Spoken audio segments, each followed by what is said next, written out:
말씀 시간은 잘 안 끝나는데 휴식 시간은 너무 빨리 끝나죠. 제가 얘기하다 목소리가 갑자기 빨라진다 싶으면 그 마음이 급하구나라는 생각을 가지시면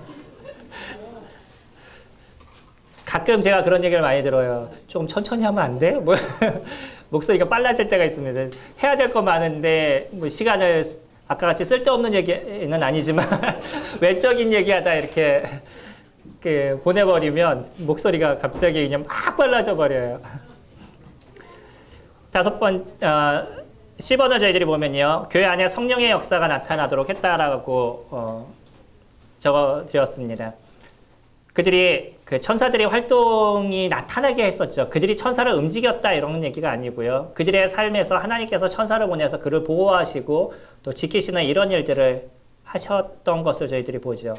성도님들 근처에 천사가 있다는 걸 믿으시나요? 그 천사 옆에 부끄러울 때도 있죠. 우리가 가끔 놓치는 게 뭐냐면 우리가 얼마나 귀한 존재인지를 자꾸 놓치는 것 같아요. 저희들을 지키시는 수호천사가 있다라고 분명하게 얘기를 하죠. 베드로가 여기 감옥에서 노임을 받아서 천사로 인해서 노임을 받아서 이제 숙소로 자기 있었던 기도하는 처로 갔더니 그때 안에서 한 사람들이 그런 얘기잖아요. 그 종한테 네가 미쳤다라고 얘기하거나 네가 헛것봤다라고. 근데 맞다라고 얘기하니까 그러면 그의 천사의 것이다 이렇게 표현하죠. 그를 지키는 천사가 있다는 거예요. 그리고 또 히브리서에서도 분명하게 얘기를 하고 있죠. 우리를 지키라고 믿는 그리스도인들을 지키라고 불이라고 보낸 천사가 아니냐 이렇게 표현하는 것처럼 저희들을 지키는 천사들이 분명하게 있습니다. 그만큼 저희들이 소중하고 하나님께서 귀하게 보는 그런 존재들인 거죠. 이런 특별한 어떤 역사들을 하나님께서 이루어 가심을 통해서 그들이 필요에 따라 끝까지 복음을 전할 수 있도록 돕는 역할, 그런 역할을 하게 합니다. 우리도 복음을 위해서 우리들의 삶을 드릴 때요. 때로는 우리가 생각하지 못하는 아주 특별한 역사들이 저희들의 삶에서 나타나요. 이거는 우리가 천사를 우리 눈으로 보지 못할 뿐이지 우리를 통해 우리들 삶에서 나타나는 그러한 일들이 등장하게 됩니다. 주님을 위한 우리들의 그 열정을 드러내는 그런 시간들을 가지시며 그분을 위한 우리들의 삶을 나타내는 시간들을 가지면 하나님께서 그 같은 일들을 우리 가운데 보이시는데 그게 중요한 것이 아니라 우리가 이곳에서 해야 될 일이 있을 때까지를 지키실 거라고 생각이 됩니다. 분명한 거는 저도 그렇게 생각해요.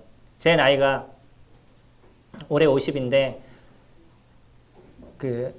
지금의 나이로 이렇게 오면서 점점 느끼는 게 뭐냐면 그냥 오래 사는 것이 그렇게 기대되지 않는 인생이죠. 그냥 열심히 주어진 일들을 위해서 섬겨가다가 주님이 부르시면 그때 일찍 주님을 만나면 좋겠다라는 생각을 점점 갖게 되는 것 같아요. 옛날에는 미련이 있었죠. 결혼은 해봐야 되고 또 아이들도 좀 키워봐야 되고 뭐 여행도 좀 다녀봐야 되고 뭐 이런 생각들이 많았었는데 요즘 시간이 많이 지나면서 느끼는 거는 그런 것이 더 중요한 게 아니라 주님을 보는 것이 더 소망이 되고 또 이 땅에 있는 일들이 그리 유쾌하지 않은 일들이 너무나 많이 저희들에게 존재해서 이 땅에서 필요한 만큼 주님이 저희들을 냅두실 거라고 생각이 됩니다. 혹 우리를 일찍 데려가셔도 그것이 우리가 주님을 원망할 일이나 아니면 주님이 잘못된 것을 하시는 것이 아니라 그런 필요에 의해서 주님이 하실 거라고 생각이 돼요. 저희들에게도 가끔 일찍 소천하시는 분들이 계시죠. 뭐 이런 분들에 대해서 주님 하나님 도대체 왜 그러실까라는 생각에 의문점은 저희들에게 남지만 그러나 분명한 거는 그런 이유가 분명히 주님 앞에 있을 거라고 생각이 됩니다. 물론 뭐 아나니아와 삽비라처럼 특별하게 어떤 죄로 인해서 생기는 문제들도 간과할 수는 없는 거지만 우리들의 입장에서 성도님들은 그렇게 생각하면 큰일 나게 되는 거죠. 기적과 이적을 나타내는 일들을 이뤄서 베드로는 엄청난 역사들을 나타내죠. 뭐 우리가 아까 얘기했던 것처럼 죽은 자를 살리는 이런 일들도 베드로가 했었던 모습을 저희들이 볼 수 있고 안진병을 일으키려든지 뭐 이런 일들을 그들이 하게 됩니다. 여섯 번째로 신학교회가 완성되어 가면서 사도들의 역할이 축소됐다. 그들이 점점 가면서는 그들의 역사가 그들의 어떤 역할이 조금 축소돼요. 그리고 교회가 형성돼 나가면서 교회의 주체가 누가 되냐면 장로가 되고요. 그 교회 개교의 중심적인 어떤 모습들로 점점 만들어져 가죠. 물론 우리가 보고 있는 이 신학교의 모습에는 아직도 사도들의 어떤 역할이 있어서 디도가 가서 하는 역할이 있었었고, 뭐 이러한 그 일들을 저희들이 볼 수는 있지만, 그러나 12제자가 갖고 있었던 어떤 강력한 그런 힘에서 조금씩 벗어나서 사도 베드로라 할지라도 자기가 했던 일에 대해서 설명을 하고 그것을 이해시켜야 될 필요가 그에게 있었어요. 고넬료로 인해서 이방인에게 성령이 임하는 모습이 나타났을 때 베드로가 이렇게 했어 라고 얘기하면 끝날 것 같은데 안 그래요. 베드로가 그것을 잘 설명을 해야만 했던 것이죠. 모든 상황을 다 설명을 했어야 됐었고 다른 사람들이 이해할 수 있도록 그 말을 얘기를 해줘야 됐었던 거죠. 그만큼 베드로가 갖고 있었던 강력함 이런 부분들이 점점 줄어들고 있는 걸 보고요. 그리고 예루살렘 공의회에서 봤던 것처럼 마지막 결정을 누가 하게 되냐면 야고보가 하는 것을 저희들이 보죠. 그 중간에 대한 얘기는 베드로가 하게 되는데 마지막 결정은 예수님의 제자가 아닌 동생이었던 야고보가 그 일들을 이뤄가는, 그러면서 신약교회가 점점 완전하게 이렇게 형성되어 나가는 것을 저희들이 볼 수가 있죠.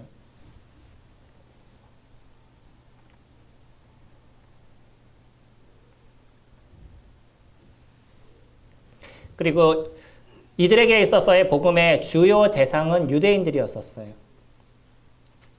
물론 나중에 보면요, 다른 곳에 가서도 복음을 전하고 또 베드로 같은 경우도 뭐 갈라디아, 갑바도기아 뭐 이런 쪽에서 복음을 전하는 일들을 이루었지만 주로 이들에게 있어서 대상은 누구였냐면 유대인들이었습니다.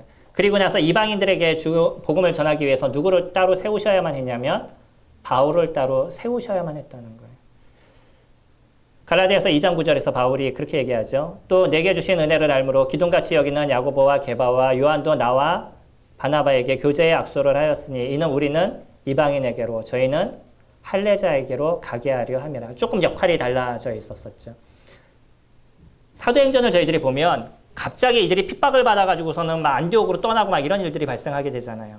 그때 이제 또 그 바울은 잡으러 다메섹으로 가다가 회심하는 일들도 나타나고 이런 걸 보면 왜 그들에게 그런 핍박을 주시나라고 생각하지만 제자들이요 주님을 믿고 나섰을 때 거기에 있으라고 얘기하지 않으셨잖아요. 오직 성령이 너에게 임하시면 너희가 권능을 받고 예루살렘과 온 유대와 사마리아와 땅끝까지 이르라고 그랬는데 이들은요 여전히 어디에 머물러 있기를 원했냐면 예루살렘, 유대에 머물러 있기를 원했던 거예요. 거기서 하나님께서 흩으시는 거죠. 핍박을 통해서. 그래서 전 세계로 흩어서 복음이 전 세계로 전해질 수 있도록 역할을 만들어 가신. 그리고 그런 일들을 이루는 데 있어서는 이미 어릴 때부터 유대 사상에 젖어져 있는 이런 사람들을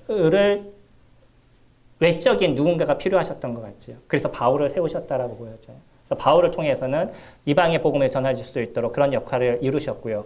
주로 12제자들에게는 유대인들에게 복음을 전하는 역할들을 하게 하셨던 모습을 보게 됩니다.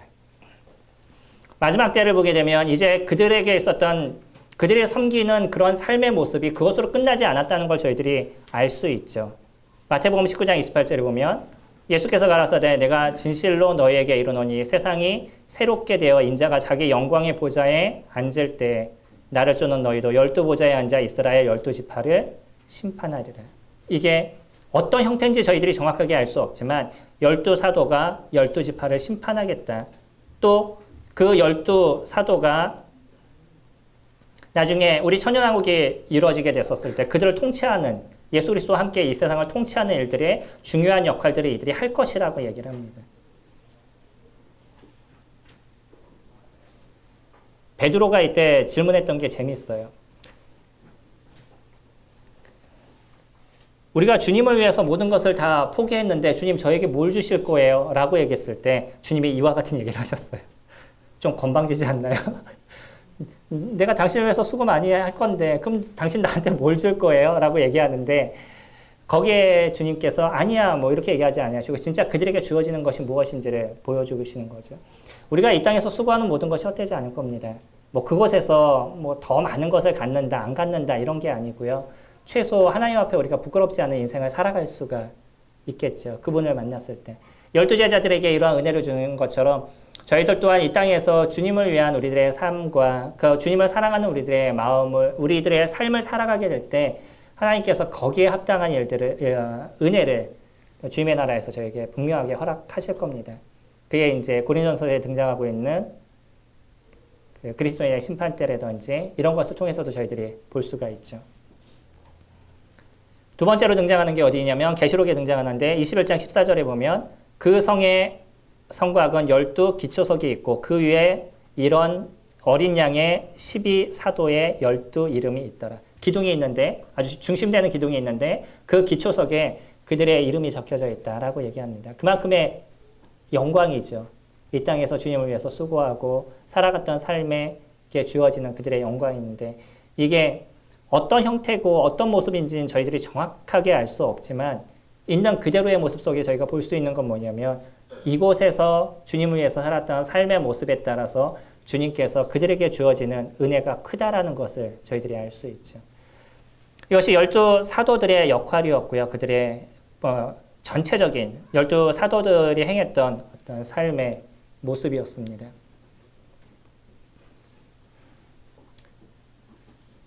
두 번째는 저희 이제 수제자라고 얘기할 수 있는 베드로에 대해서 살펴볼 겁니다.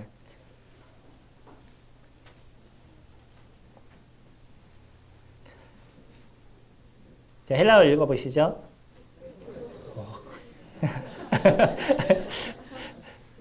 다 하셔요. 예. 페트로스. 예. 무슨 뜻이죠? 저희 알고 있는 것처럼 반석이라는 뜻이죠. 베드로. 우리는 베드로라고 읽는데 페트로스. 우리나라 발음이요. 히브리어 언어에 많이 근접한 이름을 저희들이 쓰고 있습니다. 그래서 저희 나라 성경이 잘 번역된 게 많아요.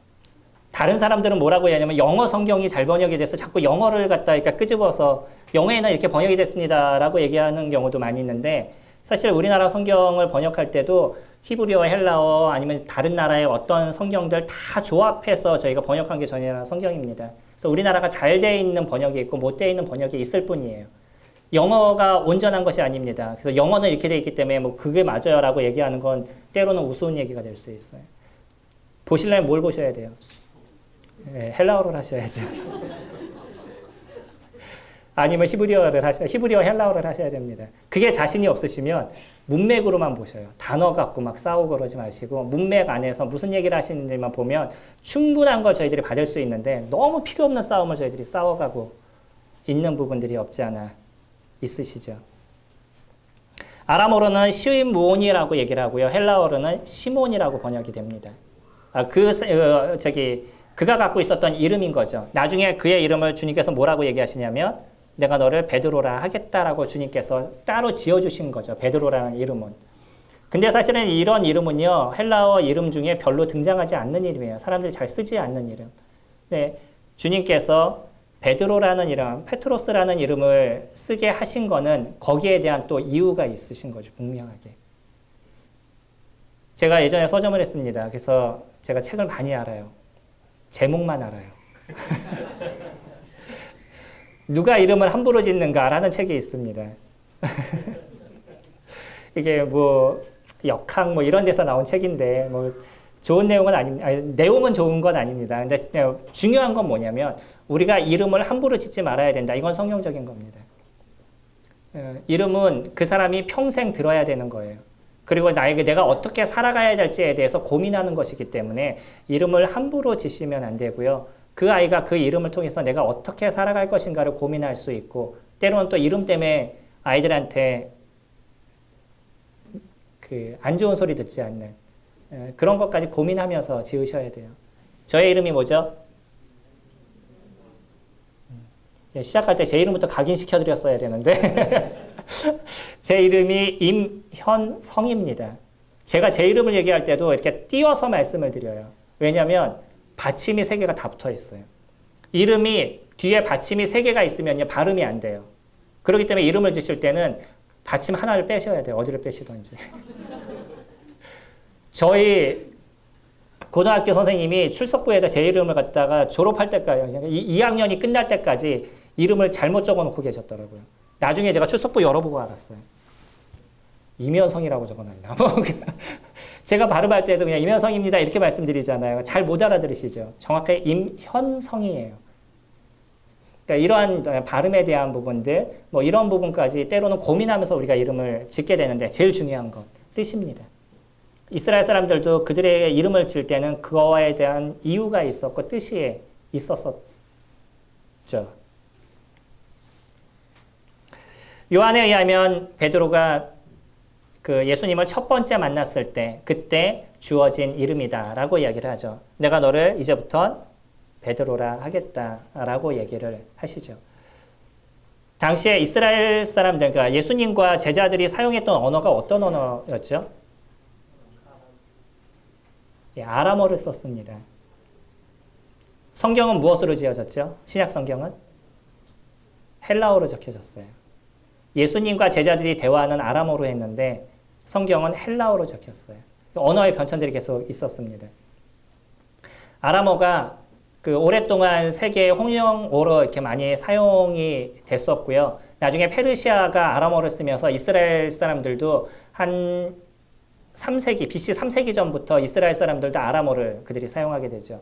시간이 지나면서 예수 그리스도 이 당시에 그들이 사용했던 언어가 아람어를 쓰고 또 뭐를 썼냐면 헬라어를 같이 공용해서 썼었어요. 세계 공통어가 그때 당시에는 헬라어가 돼버렸으니까 이름이 이제 바뀌었죠. 그리스가 세계를 정복하면서 헬라어라는 자체가 고급 언어예요. 그러니까 많은 사람들이 헬라어를 좋아했던 그런 시대적인 모습을 갖고 있습니다.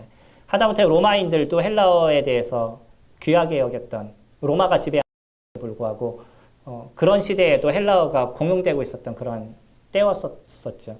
두 언어가 이스라엘 당시에 같이 사용이 됐었는데 주로 그들이 쓴 것이 아람어를 썼어요. 그렇기 때문에 우리가 히브리어하고 아람어를 얘기할 때 조금 헷갈리게 얘기하는 부분들이 없지 않아 있고요. 지금의 이스라엘 사람들은 기껏해야 1900 몇 년인가 제가 그렇게 기억하는데 1900 몇 년에 지금 다시 히브리어를 회복을 했어요. 그들의 지금 공용어가 유대인들의 공용어가 지금은 히브리어를 사용하고 있습니다. 그 전까지는 다른 언어를 썼다는 거죠. 그래서 성경은 이미 한 번에 번역이 있었다라는 걸 생각하셔야 돼요. 예수님이 하셨던 얘기를 갖다가 제자들이 듣고 그거에 대해서 그들이 생각하면서 번역이 이루어진 거죠. 아람어가 무엇으로 번역이 된 거예요? 헬라어로 번역이 된 겁니다. 번역은 반역이다 누가 이렇게 얘기하는데 번역은 조심해야 될 부분들이 많이 있죠. 이미 그 사람의 해석 체계가 들어져 있는 거예요. 번역 안에는요.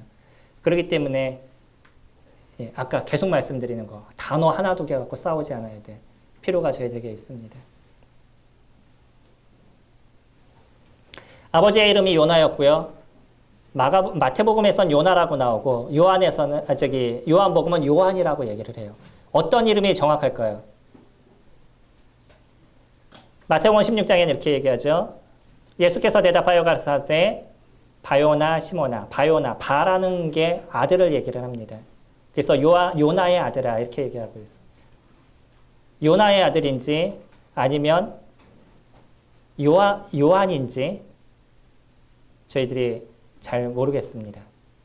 이거는 해석하는 또 분별하는 학자들마다 조금씩의 차이가 있고요. 정확하게 어떤 이름이 맞는지는 모르겠는데 요한이라는 아람어가 어떤 단어냐면 요하난이라고 써요. 요한이라는 단어가. 그렇기 때문에 아마 그게 요나라고 잘못 썼을 거다라고 생각하는 사람이 있고 또 침례 요한의 어떤 강력한 그런 힘을 갖고 있었던 시대였었기 때문에 그가 갖고 있는 영적인 능력 이런 걸 생각해서 아마 요나를 갖다 요한이라고 바꿨을 거다 뭐 이렇게 생각하는 분이 있고 여러 사람들의 분별이 좀 다릅니다. 그러나 우리가 굳이 이것 때문에 싸울 필요는 없겠죠. 뭐 이 정도 그냥 일이 성경에서 사용되고 있다라는 부분을 생각하실 수 있으면 좋을 것 같습니다.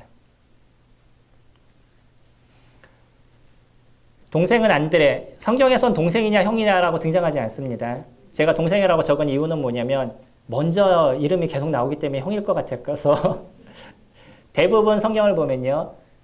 아내와 남편을 얘기할 때 남편이 먼저 나오고 아내가 나갑니다. 이름을 적습니다.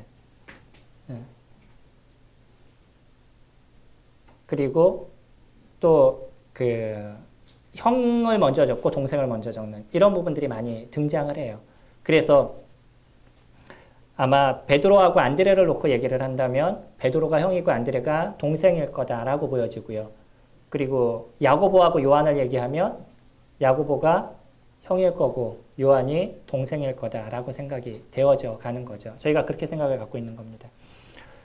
그리고 베드로는 결혼한 사람이었죠.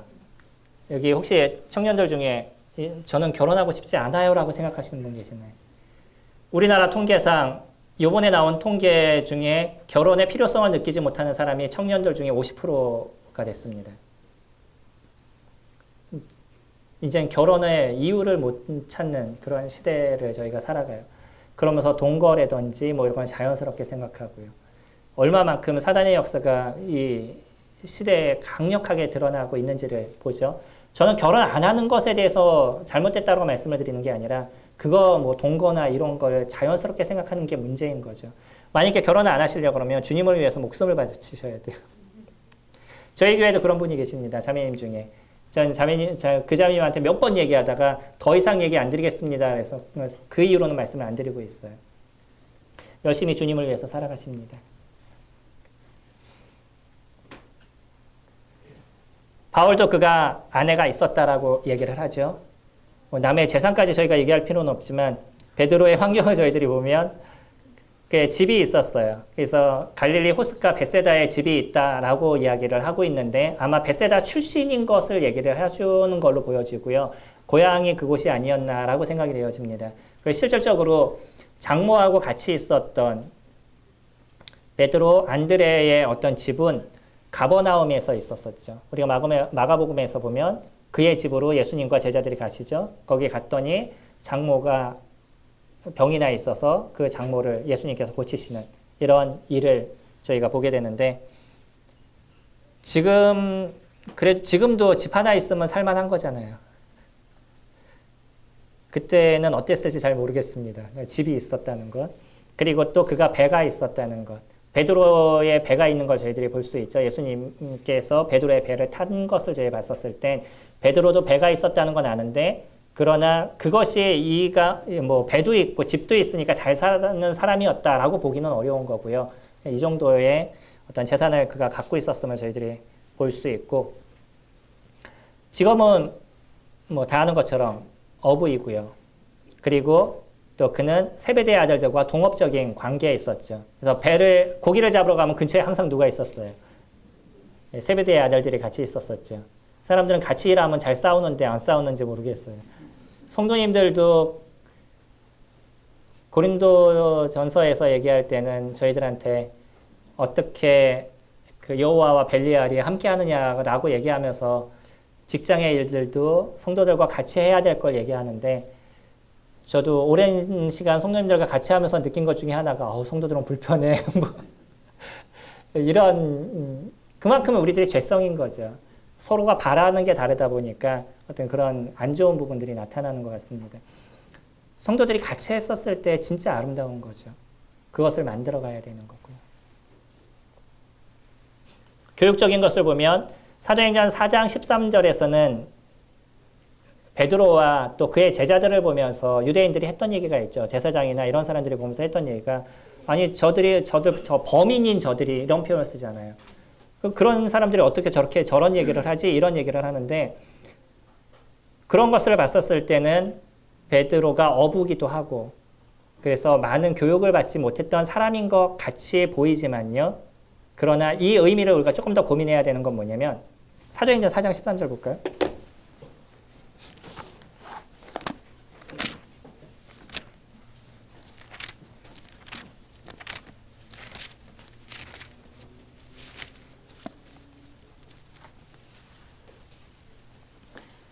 이제 조금 피곤하시고 졸려오실 때니까 성경을 한번 피시면 잠이 달아나시죠. 그들이 베드로와 요한이 담대하게 말함을 보고 그들을 본래 학문 없는 범인으로 알았다가 이상히 여기며 또 전에 예수와 함께 있던 줄도 알고 학문이 없는 범인이라고 얘기했을 때 그들이 아예 교육을 못 받은 그런 사람이다라고 얘기하기는 좀 어렵습니다. 왜냐하면 베드로가 살아갔던 삶을 보면 그가 유대인의 전통에 아주 정확하게 지키는 삶을 살아갔었어요. 고넬료의 모습에서 저희가 볼 수 있는 것처럼 내가 한 번도 어긴 적이 없습니다라고 얘기할 정도로 그가 유대의 율법을 지켜가는 데 있어서 마음을 쓰고 살아갔던 것이 베드로의 모습이었습니다. 여기서 얘기하는 학문이 없다라는 표현은 자기들처럼 체계적으로 배운 이 랍비가 갖고 있는 학문의 수준이 얼마나 높은지 우리가 대충 알고 있죠. 누가 얘기하길 랍비가 되지 못하면 노벨상을 탄다 뭐 이렇게 얘기하는데 그만큼 노벨 그 상을 타는 사람 위쪽에 있는 사람들이 그 랍비라고 얘기할 정도로 아주 특별한 부분을 갖고 있는 게 그 유대인들이죠. 그런 사람들이 갖고 있는 그런 어떤 학문적인 지식들 그만큼을 갖지 못했다는 거지 베드로가 완전히 학문을 모르는 뭐 어릴 때부터 배운 게 하나도 없는 그런 사람이라고 보기에는 좀 어렵습니다. 나중에 그가 했던 행동들이나 살아갔던 모습을 보게 되면 그도 나름대로의 모습들을 그 믿음의 어떤 체계들과 또 구약의 말씀들에 대한 기본적인 것을 잘 갖고 있었던 것을 저희들이 알 수 있죠. 그의 성격을 보면요, 이제 베드로의 성격. 베드로의 성격을 보면 나의 성격이 보이죠. 예수님이 메시아이심을 확인하고 바로 자신을 떠날 것을 독려했던 게 베드로예요. 누가복음 5장 말씀을 보면 잠깐 넘겨볼까요?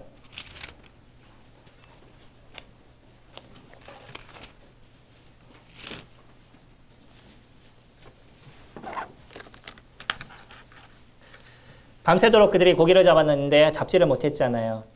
그리고 나서 예수님께서 말씀을 전하시고 나서 끝나고 나서 베드로에게 깊은 곳에 가서 그물을 내려라 그랬더니 베드로가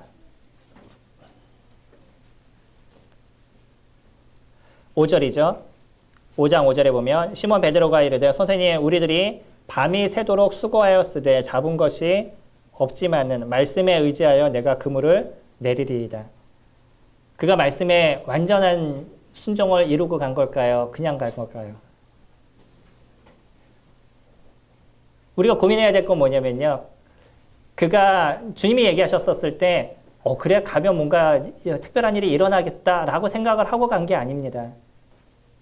그래 가라 그러니까 그냥 가본 거예요.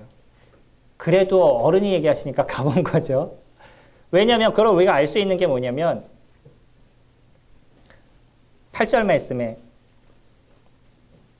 시몬 베드로가 이를 보고 예수의 무릎 아래에 엎드려 이르되 주여 나를 떠나소서 나는 죄인으로서이다. 그가 그물을 내렸었을 때 고기를 잡히는 그 모습을 보면서 그 전에 만났었을 때 예수 그리스도가 어떤 분인지에 대한 얘기를 들었죠. 그리고 그거에 대해 생각을 갖고 살아가고 있었었죠. 근데 그분이 어떤 분인지에 대한 확신을 갖지 못했던데 이런 모습을 보면서 그 마음 가운데 확신이 들렸죠. 그가 확실히 예수님 앞에 순종해서 고기를 잡기 위해서 나간 것이 아니라 확실하진 않지만 그래도 가보겠습니다 라고 간 거예요. 그러지 않으면 이런 반응들이 나타날 수가 없죠. 확실하게 그리고 알게 된 거예요. 이분이 다른 분이구나. 그래서 나를 떠나라는 그 표현 자체가 그런 거잖아요. 그분이 하나님의 아들이심을 인정한다든지 아니면 나와 다른 존재라는 걸 인정이 되니까 당신은 나와 함께 있을 만한 그런 사람이 아니다. 이런 얘기를 하고 있는 거죠. 우리가 여기서 느낄 수 있는 한 가지도 뭐냐면 때로는 우리가 믿음이 없어도요. 주님이 얘기하실 때 움직여 볼 수 있는 발이 필요하다는 거예요. 그의 믿음이 확실해서 이건 이루어질 거야 뭐 이래서 움직이는 것이 아니라 그것이 확실하지 않아도 발을 띄워볼 수 있는 것. 거기에서 역사가 일어나는 거죠. 하나님의 말씀은 내가 확신을 갖고 안 갖고가 중요한 것이 아닙니다. 내가 아무리 확신을 가져도요. 주님이 얘기하지 않으면 그건 안 이루어져요. 내가 아무리 확신이 없어도 주님이 하시겠다 그러면 그것은 이루어져요. 사람들은 자꾸 자기 감정을 중요하게 여겨서 믿음도 자기의 감정을 갖고 자꾸 얘기하는데 믿음은 그런 것이 아닙니다. 주님의 말씀에 내가 어떻게 반응하느냐가 믿음인 거예요. 그렇게 움직였었을 때 그와 같은 역사가 일어나죠. 그러면서 자신의 모습을 보고 예수 그리스도의 모습을 보면서 그 순간에 나를 떠나소서라고 얘기할 수 있는 그런 순수한 마음을 갖고 있었던 게 베드로입니다. 왜 베드로를 쓰셨는지 저희들이 보죠. 그냥 주님은 아무나 들어서 쓰셨던 건 분명히 아닙니다.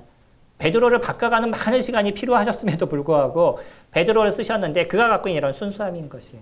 이런 순수함을 보시고 주님이 베드로를 사용하시게 되죠. 두 번째는 마태복음 14장에서는 무리를 걷는 베드로를 보는데 세상 사람들 중에서요. 우리 신약의 내용을 쭉 살펴보면 신약 내용 중에 바다를 걸었던 유일한 사람이 베드로로 남아져 있어요. 때로는 우리가 이 말씀을 전하면서 그가 믿음이 없어서 물에 빠졌어요 라고 얘기하는데 그는요 무리를 걸었어요. 그게 베드로의 모습입니다. 그리고 얼마나 단순해요. 예수님 걸어오는 걸 보더니 주님 저도 걸을게요. 저를 명의해 주세요. 좀 걸어보고 싶어요. 얼마나 대단한 마음이죠. 그게 베드로가 갖고 있는 중요한 부분이었어요. 다혈질적이고 아무 생각이 없는 것처럼 생각하는, 뭔가 일이 있으면은 생각하고 움직이는 게 아니라 움직이고 생각하는 사람들 중에 그런 사람들 있잖아요. 움직이고요. 생각하는 사람들. 저는 그런 사람들이 좀 힘들어해요. 생각하고 움직여야 되는데 움직이고 생각하니까 전 개인적으로 좀 힘들어하는데 베드로가 그런 순수함을 그들이 갖고 있었어요. 베드로가 무리를 걸었습니다. 믿으셔요? 진짜 믿으셔요? 사람이 무리를 걸었다는 걸 믿으셔요? 그러면 성도님들의 삶을 책임지실 주님을 믿으시나요? 왜 대답이 없으시죠? 아니, 무리를 건넌 사람이 무리를 걸었다는 걸 믿으셔요. 그거를 믿은 믿음이 얼마나 큰 믿음을 갖고 계신지 아시나요? 우리의 갖고 있는 믿음을 우리가 너무 작게 얘기해요. 저희가 성경에서 이루어진 이 역사를 저희들이 믿고 있어요. 이게 얼마나 놀라운 역사예요. 그거를 저희들이 믿어요. 예수님이 무리를 걸으셨습니다. 베드로가 무리를 걸었습니다. 믿으시나요? 그럼 다 믿는데요. 그러면 삶에서 예수님을 붙잡고 살아가면 충분히 먹이실 그분을 믿으시나요? 그러면 고개를 다 숙이셔요. 왜 그건 안 믿어지죠? 충분히 우리들의 삶을 책임지실 분이 그분이 아니실까요? 우리가 우리들의 삶을 그 앞에 드려도 충분히 우리를 지키시고 인도하실 게 그분이 아니실까요? 문제는 뭐냐면 우리 욕심이 그것이 안 되는 거예요. 내가 더 많은 걸 갖고 싶고 더 좋은 걸 먹고 싶고 똑같은 한 끼를 먹는데 이왕이면은 가서 좀 쓸고 싶고 뭐 이런 내가 생각하는 게 더 높다 보니까 주님이 못하실 것처럼 자꾸 느껴지는 거죠. 충분히 하십니다. 우리들의 삶을 충분히 지키시고요. 인도하시고. 다만 내가 그분을 믿지 못하니까 그 발을 떼지 못하고 거기를 넘어서지 못하는 거예요. 베드로처럼 처음에는 그 의협심에서 딱 발을 띄었는데 지나다 세상을 보니까 이게 안 될 것 같은 거예요. 그러니까 발이 빠져드는 것처럼. 주님 제가 해보겠습니다 하고 했는데 세상이 녹록하나요? 절대 안 그렇습니다. 그리스도인들이 이 세상을 살아가는 건요. 연어가 물을 거슬러 올라가는 인생을 살아가는 거예요. 사단이 만들어 온 세상을 우리는 다른 세상을 살아가는 거잖아요. 그리스도인들의 세상은 사단이 살아가는 세상과 달라요. 이곳에 하나님의 나라가 형성되어 있잖아요. 성도님들 이 안에는 사단의 나라가 안에 있는 사람이 있고 하나님 나라 안에 있는 분들이 계시고 하나님 나라 안에 있는 분들은 하나님 나라 안에 맞는 삶을 살아야 되는 거죠. 근데 보편적인 이 세상은 지금 사단이 만들어 놓은 문화와 그 안에서 우리가 살아가고 있으니까 여기에서 우리가 제대로 살아가려면 어떻게 살아가야 돼요? 역행해야 되는 거예요. 그들하고 달라야 되는 거죠. 근데 우리는 그러기 싫어하는 거예요. 그러니 바람을 보니까 물에 빠져들어갈 수밖에 없는. 불구하고 세 번째 보면 예수님과 함께 있었던 모습에서 베드로가 했던 게 그분을 비난했던 모습도 저희들이 봐요. 예수님이 이제 내가 죽음을 당할 것이다 라고 얘기했더니 그분을 붙잡고 그럴 수 없습니다 라고 얘기했던 게 베드로예요. 이 단어 자체가 그런 단어였습니다. 에피티마오라는 이 단어가 비난하다, 책망하다, 훈계하다라는 단어와 어떤 단어가 같이 쓰이냐면 존경하다 이런 단어가 같이 쓰여요. 완전 반대죠. 히브리어하고 헬라어에 재밌는 게 있습니다. 요나서를 보면 요나서에서 요나가 배 위에 올라가더라라는 글을 보시잖아요. 그 글과 요나가 니누에로 내려가대라는 그 단어가 동일한 단어가 쓰여져요. 올라가다와 내려가다라는 단어가 같이 쓰여집니다. 우리는 볼 때 다르게 보지만 원래 헬라어 언어, 그러니까 히브리어 원어에서 보면 같은 단어가 쓰이면서 무엇을 볼 수 있냐면 그가 자꾸 하나님에게서 내려가고 있다는 걸 문학적으로 우리 가운데 드러내주고 있어요. 그래서 원어를 하시면 성경에 더 재밌게 보이실 수 있어요. 강남에 있는 아줌마들이 요즘 헬라어 히브리어 공부하는데 열을 내고 계신다고 누군가 저에게 당신은 뭐 할 겁니까? 라고 물어봐요. 아, 내가 그분들보다 못하구나라는 생각을 가진 적이 있습니다. 아실 수 있으면 도움이 많이 되실 수 있습니다.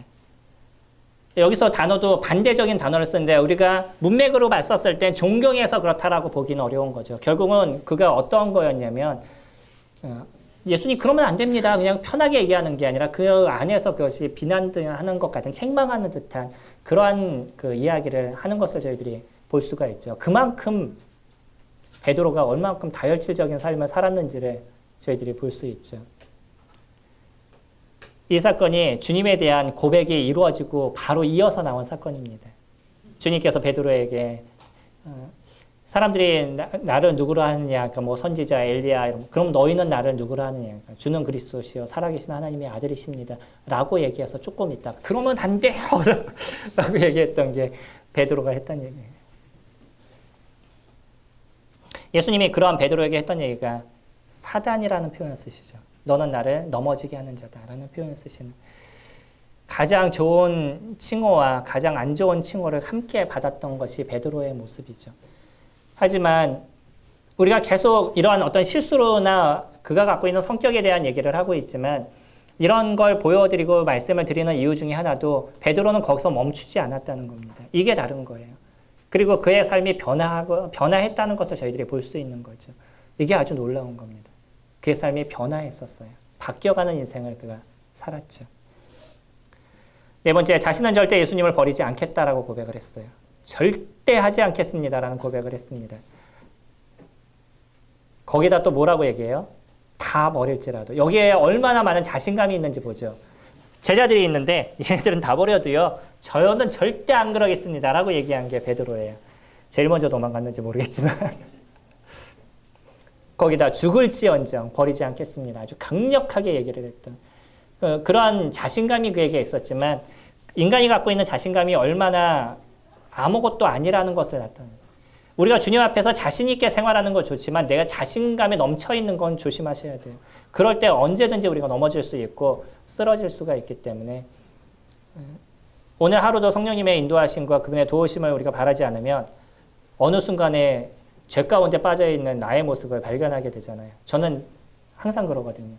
주님을 인정하지 않으면 어느 순간에 보면 죄하고 잘 지내고 있는 저의 모습을 볼 수 있어서 그래서 날마다 말씀을 보지 않으면 살아갈 수 없다라고 고백을 할 수밖에 없어요. 그 의협심이 결국은 그 말고의 귀까지 잘라버리는 그리고 나서 잽싸게 도망가는 예, 베드로의 모습이었죠. 여기 좋은 부분은요. 그가 갖고 있는 의협심이나 이런 게 얼마나 좋다는 걸 보고요. 그러나 또 생각 없이 행동하는 것에 대한 문제점을 저희들이 같이 볼 수 있죠. 우리들의 성격은 시간이 지나서 안 될 것 같아요. 여섯 번째, 예수님을 만나기 위해서 바다로 뛰어들기까지 했다. 이게 7명 나중에 예수님이 부활하시고 났었을 때 그들이 갈릴리 바닷가에서 나는 고기 잡으러 간다 그러고 베드로가 가잖아요. 근데 그가 세상으로 흘러간 것이 아닙니다. 그때 모습이. 그들이 예수님께서 부활하시고 나서 그 다음에 해야 될 일들이 무엇인지를 잘 모르는 시점들이었었어요. 뭘 해야 될지 모르는 그런 시점들. 그 속에서 베드로가 했던 게 그럼 난 고기 잡으러 가겠다라고 얘기하니까 제자들이 같이 쫓아왔던 거죠. 세상으로 흘러간 게 아닙니다. 그때의 모습은요. 그리고 나서 이 베드로가 고기를 잡을 때 예수님께서 나타나시는 모습을 보고는요. 그분을 만나기 위해서 거기에서 헤엄쳐가지고 예수님께 갈 정도로 예수님을 사랑했던 게 베드로의 모습이에요. 너무나 귀하지 않나요? 왜 그를 통해서 하나님께서 그와 같은 역사를 이루시고 그를 사용하셨는지를 저희들이 보죠. 그가 갖고 있는 다혈질적인 성격, 그 성격을 하나님을 위해서 쓰게 됐었을 때 너무나 아름답게 변해버린 거예요. 그거를 자기를 위하게 썼을 때 많은 사람들에게 고통을 주는 사람이 되는 거죠. 우리가 갖고 있는 성격을 주님을 위해서 쓰면요. 많은 사람들을 살리는 역할을 이룰 수 있지만 우리가 갖고 있는 성격을 나를 위해서 쓰면 많은 사람들을 죽이는 역할을 할 수도 있습니다. 1분 남았는데 부르심에 대해서는 다음 시간에 같이 교제하도록 하겠습니다.